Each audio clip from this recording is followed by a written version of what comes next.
মানুষ যখন মানুষকে কষ্ট দেয়, যে কষ্ট দেনেওয়ালা তার লাইফে 4টা বিপদ আসে। বলেন তো কয়টা বিপদ আসে? 4টা। 1 নাম্বার, যে মানুষকে কষ্ট দেয়, যে মানুষের সঙ্গে প্রতারণা করে, যে মানুষকে কথা দিয়ে কথা রাখে না, আমানতের খেয়ানত করে, বিভিন্নভাবে কষ্ট দেয়, তাদের লাইফে 4টা কষ্ট মাস্ট আসে। নাম্বার 1 কষ্ট হচ্ছে এই যে তারা they can't get the peace of heart. তারা মনের প্রশান্তি হারিয়ে ফেলে। মনের প্রশান্তি কোথাও তারা খুঁজে পায় না। মনে রাখবেন, যদি আপনি কাউকে কষ্ট দিয়ে থাকেন তাহলে আপনার মনের যে সুকুন, যে রাহাত, যে পিস, যে শান্তি, এটা হারিয়ে যাবে। এটা আল্লাহ তাআলার পানিশমেন্ট। একজন বান্দা যখন আর একজন বান্দায় কষ্ট দেয়, তখন আল্লাহ তাআলা তার হৃদয়ের সমস্ত শান্তি কেড়ে নেন। তার হৃদয়ে কোনো শান্তি থাকে না। এখন আপনি বলবেন যে হুজুর, কত মানুষ আমারে কষ্ট দিল, ওদেরকে দেখি ডাটসে ঘুরে বেড়ায়, কোনো অশান্তি নাই, টাকা পয়সা, গাড়ি বাড়ি বউ, কোনো কিছুর অভাব নাই, ডাটসে ঘুরতেছে, তাহলে আপনার কথার ব্যাখ্যাটা কি দাঁড়াবে? প্রিয় ভাইয়েরা, বাহ্যিক সুখটা আসল সুখ না, ভেতরের সুখটা হচ্ছে আসল সুখ। কথা বলে ঠিক কিনা? আসল সুখ হচ্ছে ভেতরের সুখ। পিস অফ হার্ট যার নাই, পিস অফ মাইন্ড যার নাই, তার পুরো পৃথিবী থাকলেও তার কোনো কিছু নাই। That means if you have the peace of heart, then you have everything. And if you do not have the peace of heart, then you have nothing. মনের প্রশান্তি যার নাই তার কিছু নাই রে ভাই। এটা মারাত্মক বড় জিনিস। এজন্য যারা মানুষকে কষ্ট দেয় তাদের মনের প্রশান্তিটা হারিয়ে যায়। কাউকে কষ্ট দেবেন না। আমি সবাইকে হাত জোর করে অনুরোধ করছি, আর আমাকে শুনছেন পর্দার আড়াল থেকে যে মায়েরা বোনেরা শুনছেন, সবার কাছে দুটো হাত জোর করে বলছি, কখনো কাউকে কষ্ট দিবেন না। নিজে ভেঙে চুরে চুরমার হয়ে যান, নিজে কষ্ট পেয়ে ভেঙে শেষ হয়ে যান, কাঁদেন, আল্লাহর কাছে দাঁড়ান, তাহাজ্জুদ পড়েন, সেজদায় কান্না করেন, নিজে শেষ হয়ে যান, মানুষকে কষ্ট দিবেন না। এটা বড় মারাত্মক বড় একটা অপরাধ। এটা আমরা ফিল করি না, আমাদের ভেতরে রিয়েলাইজেশনটা নাই, মনের প্রশান্তি হারিয়ে ফেলবেন। খবরদার, বিয়ালাত, মানুষকে কষ্ট দিবেন না। 1 নাম্বার।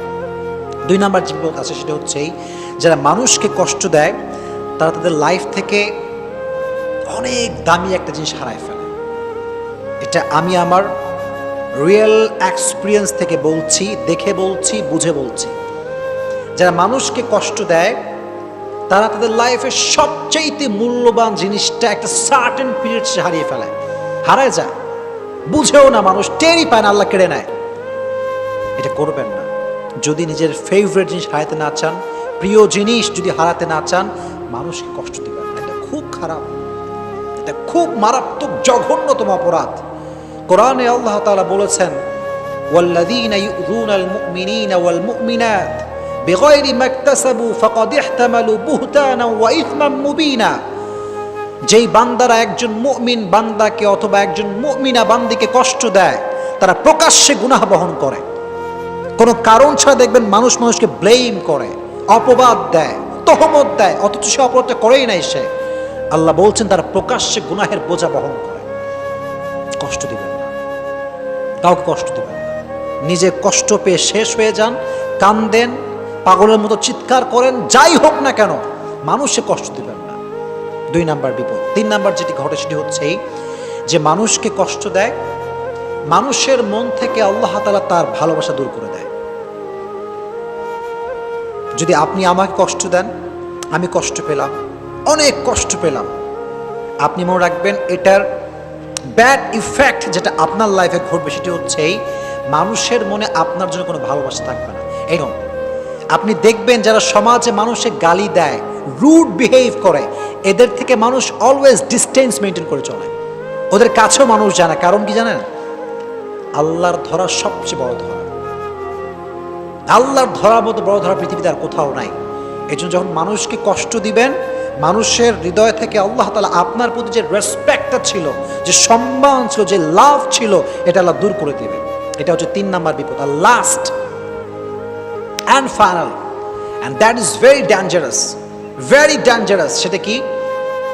এদিকে তাকান, আমার চোখে চোখ রাখেন, কথাগুলো বোঝার ট্রাই করেন।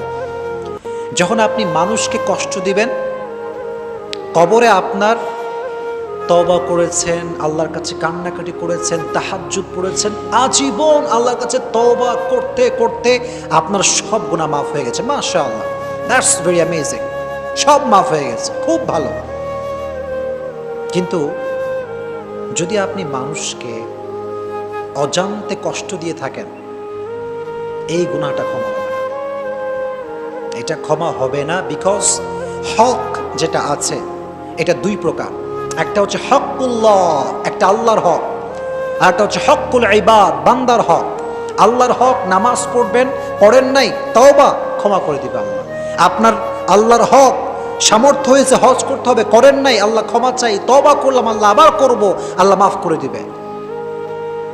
এটা ক্ষমা হতে পারে, বিকজ আর রহমান আর রহিম, he is the most merciful, the most gracious, the most kindful. সবচাইতে দয়াময়, সবচাইতে মায়াময় একজন, জবান খুলে বলেন তিনি কে?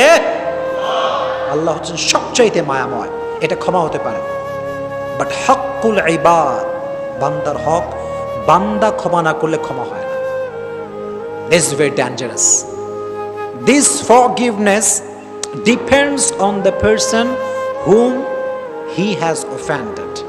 আপনি যাকে কষ্ট দিয়েছেন, যেই ব্যক্তি যাকে কষ্ট দিয়েছে, এটার ক্ষমা এক্স্যাক্টলি ওই ব্যক্তির উপর নির্ভর করে যাকে সে কষ্ট দিয়েছে। সে যতক্ষণ পর্যন্ত ক্ষমা না করবে ততক্ষণ পর্যন্ত ক্ষমা হবে না। এজন্য প্রিয় ভাইরা, যারা মানুষকে কষ্ট দেয়, যারা মানুষের সঙ্গে প্রতারণা করে, যারা মানুষের সঙ্গে কথা দিয়ে কথা রাখে না, এদের ক্ষমাটা আটকে যায়। কবরে সব গুনাহ মাফ হয়ে গেলেও এই কষ্ট দেওয়ার গুনাহটা মাফ হয় না যতক্ষণ পর্যন্ত যাকে সে কষ্ট দিয়েছে সে যতক্ষণ পর্যন্ত মাফ না করে ততক্ষণ পর্যন্ত এই বান্দার ক্ষমাটা আটকে যায়। জোরে বলেন নাউজুবিল্লাহ। আমাদেরকে আল্লাহ হেফাজত করুক, আল্লাহ আমাদেরকে আমানত রক্ষা করার তৌফিক দান করুক। আপনারা সকলেই পড়েন আমিন। কথার মাধ্যমে কষ্ট দিবেন না, আঘাত দিবেন না। যতটুকু পারা যায়, your behavior should be soft, should be normal. When you are talking about Quran and Sunnah, your face should be smiling. When you are talking about the Hadith, you have to give your speech according to Quran and Sunnah. যখন যা করছেন সব কিছুতে দুইটা source থাকবে, একটা কোরআন আর একটা সুন্নাহ।